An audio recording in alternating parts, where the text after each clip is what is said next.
Welcome to the Deep Dive. We're continuing our Culture Mapping Workshop Study Guide series.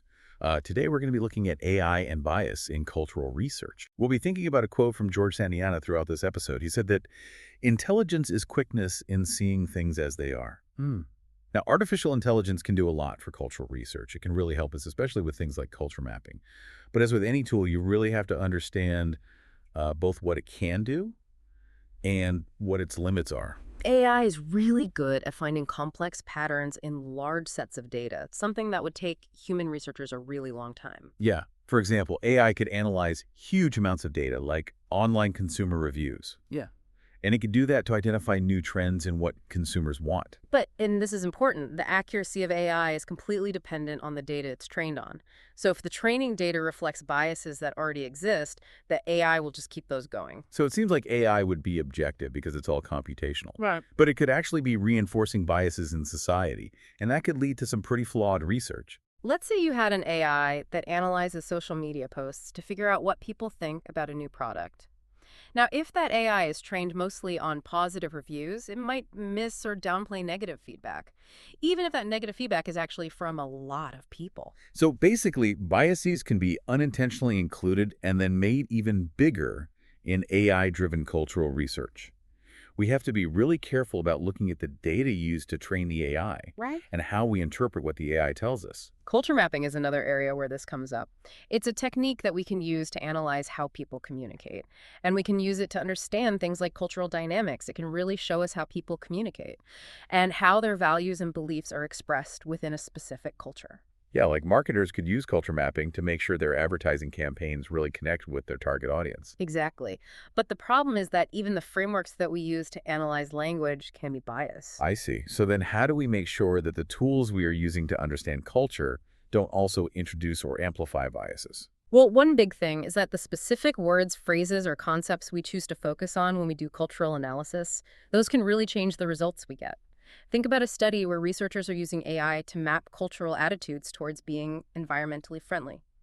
If the AI is mainly trained on data from groups that are already really environmentally conscious, then it might overestimate how much those pro-environmental attitudes exist in the general population.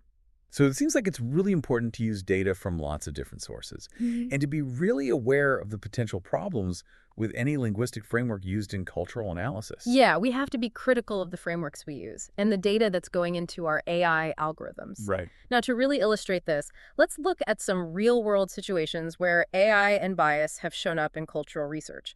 One example is when companies use those AI-powered recommendation engines. While personalized recommendations can make things better for the user, they can also create what are called echo chambers, where people are only exposed to content that agrees with what they already think. Yeah, and that limits their exposure to different viewpoints and just reinforces existing biases. And you see this a lot on social media platforms. They use AI to decide what content people see. And if somebody mostly interacts with posts about a certain political viewpoint, then the AI might just show them more of that same stuff, potentially strengthening their beliefs and stopping them from seeing different perspectives. Right.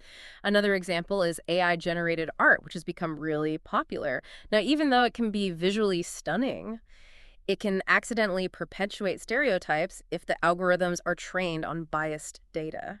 Yeah, like the Harry Potter by Balenciaga video. That really showed how AI can accidentally reinforce those stereotypical representations. Exactly. So even seemingly harmless uses of AI can have unintended consequences if we don't pay attention to these biases. Yeah, these examples really highlight how important it is to think about potential biases in AI-driven cultural research. Even in applications that don't seem that serious, we always have to look critically at the data used to train the algorithms and the way we make sense of the results. We can't forget that AI is a powerful tool to help us understand things, but it's not a perfect solution. It takes careful thought, critical analysis, and a constant awareness of the possible problems with bias. So how do we deal with these challenges? How do we use the power of AI for cultural research and at the same time make sure we're not adding more bias? Well, the first thing is we have to admit that bias is there. It can show up in ways we don't even realize. Researchers need to know what they themselves assume, and they need to know the limits of the data they're using. It's really important for researchers to be self-aware like that. When they are quarter, it helps them be more critical of their methods, and it helps them find things they might have missed otherwise. We need to be looking for diverse perspectives to get a complete understanding of a culture we're studying. When we talk to people from different backgrounds, we get insights that might challenge our own assumptions. It helps us see biases we might not have noticed before. So bringing in different perspectives makes cultural research stronger and gives us better insights. Another important step is to really analyze the data for bias. That means carefully looking at the data used to train AI algorithms. We need to make sure that data is representative of the population we're studying. Let's say we're studying how a new technology is affecting culture. The data we use to train the AI should include all kinds of people who might use that technology. Different ages, socioeconomic backgrounds, cultural perspectives, you name it. Yeah, we have to be careful about the data we select to make sure the AI isn't making existing inequalities worse or giving us results that aren't accurate. And we also have to carefully look at the linguistic frameworks we use for culture mapping. Some frameworks work better for certain cultures than others, and if we use a framework that isn't right for a particular culture, it can lead to misinterpretations. So it's about using the right tools for the job and knowing what each tool can and can't do. Another strategy is to combine AI analysis with qualitative research methods, like ethnography, for example. Ethnography is about immersing yourself in a culture, really getting to understand its subtleties and complexities. This kind of approach can give us valuable context and insights, things that AI might miss on its own. It's about combining what we get from quantitative analysis using AI with the qualitative insights that come from actually experiencing a culture through something like ethnography. That's how we get a more complete and nuanced understanding of culture. Let's say you're using AI to analyze online conversations about a social issue. The AI can identify the patterns and trends in the data, but ethnography can help researchers really get why people are having those conversations, what their motivations are, what their underlying beliefs are. Combining those two methods lets us reach conclusions that are more accurate and insightful. So we're not trying to replace human understanding with AI. We're using AI to make our understanding even better. Exactly. It's like using a microscope. You can see details you wouldn't be able to see with just your eyes. But you still need someone who knows what they're looking at to interpret what they see through the microscope. It's a balanced approach, Hmm. using the power of AI, but recognizing that human expertise and interpretation are still essential. The world of AI and cultural research is always changing. There are exciting possibilities, but also big challenges. As we move forward, it's crucial that we develop a more holistic understanding of culture. What does that mean in practice? How do we actually achieve that holistic understanding? Well, one way is to integrate AI analysis with what we know from other fields. Fields like anthropology, sociology, and linguistics. This interdisciplinary approach can help us interpret cultural data in a more nuanced way. We can go beyond just surface-level patterns and understand the deeper meaning and context. So bringing together different perspectives and areas of expertise can make our understanding of culture richer. And we always need to keep refining our culture mapping techniques to take into account different linguistic and cultural backgrounds. That means being very aware of the language we use, the concepts we use, even the assumptions we're making. It's about paying attention to those details so we don't unintentionally privilege some cultural perspectives over others. Our methods need to be inclusive and equitable. They need to reflect the diversity of the cultures we're studying. We have to keep refining our methods to make sure they're accurate, fair, and sensitive to the differences between cultures. And that commitment to inclusivity and accuracy is key to doing cultural research that is both ethical and insightful. Imagine a future where AI actually helps us bridge the divides between cultures. A future where AI helps us understand different perspectives and values more deeply. Using AI to build understanding and empathy between cultures, that's a really powerful idea. Instead of reinforcing stereotypes or biases, AI could help us see the world through different lenses. We could start to appreciate the richness and complexity of human experience in a whole new way. That's a vision of AI that could really transform how we interact with each other on a global scale. If we want to make that vision a reality, we have to make a real effort to develop and use AI responsibly. We have to think about ethics and be committed to minimizing bias.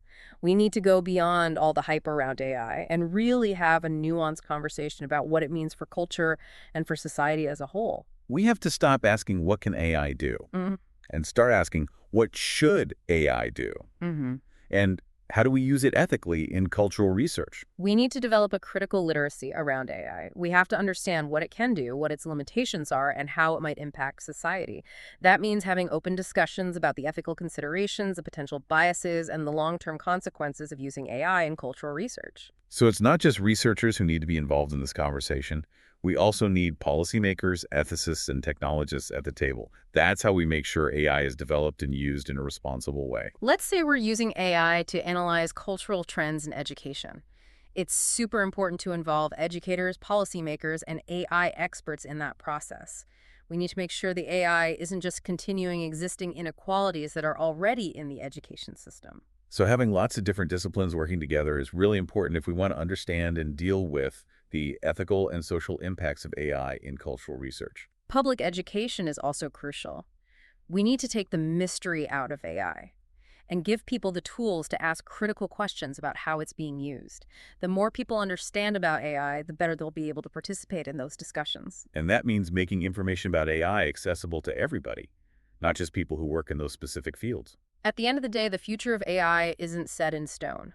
We are the ones shaping it through the decisions we make. We have to make sure AI is used to help humanity to promote understanding and to make the world a more just and equitable place.